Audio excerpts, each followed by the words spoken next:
Let's commission the Sunny Tripower CORE1. After installing the CORE1, knock on the inverter lid to wake it up.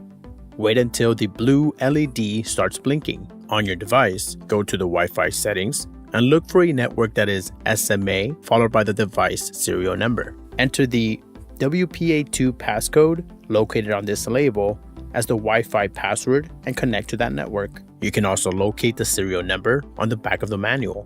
Be sure to store the manual in a safe place for future reference. Open a browser and enter https://192.168.12.3. If you see a security warning, click Advanced, then proceed to the site.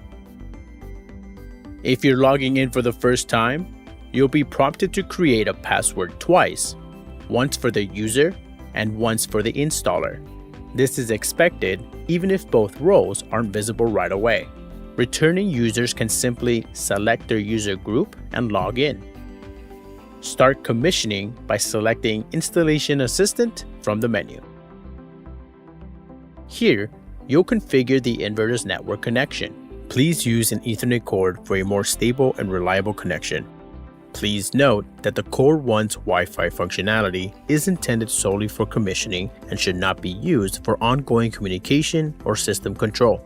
If Ethernet connects successfully, you'll see an IP address and a green OK status. Under Type of Communication, choose between automatic or manual IP configuration. Select Yes for automatic. This is the default and most common. Select No to manually enter a static IP, subnet mask, gateway, and DNS server. Click Save and Next to proceed. Choose your time zone from the drop-down list. To sync time automatically, make sure the inverter is connected to the internet. To save yourself time with our service team, ensure you select Yes from this list. Click Save and Next. Select the correct grid standard for your region. Click Save and confirm the selected standard appears in the list. Set up Rapid Shutdown settings. By default, Rapid Shutdown is deactivated. You can activate it after commissioning if required. Click Save and Next. This screen is for RS-485 setup, but it's rarely used. Only select an option if your system requires it. If none apply, just click Save and Continue.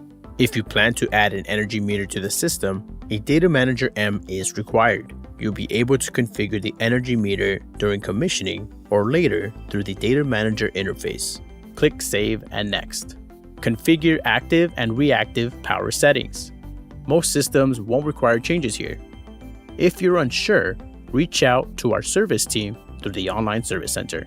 Click Next to review reactive power mode options, and click Next again to move on to tab 8. In this menu, you can configure the multifunction relay. Unless equipment is wired to the multifunction relay port on the comms board, no action will occur.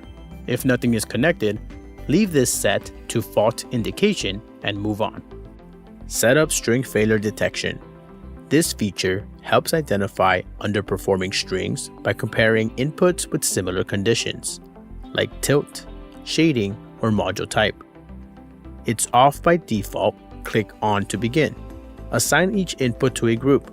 Enter the number of strings, then choose a sensitivity, either a preset or special setting to define tolerance and time. This ensures you'll be alerted if a string's performance drops unexpectedly. Click Save and Next. Review the final summary screen. Double-check your settings. If needed, export a parameter list for your records.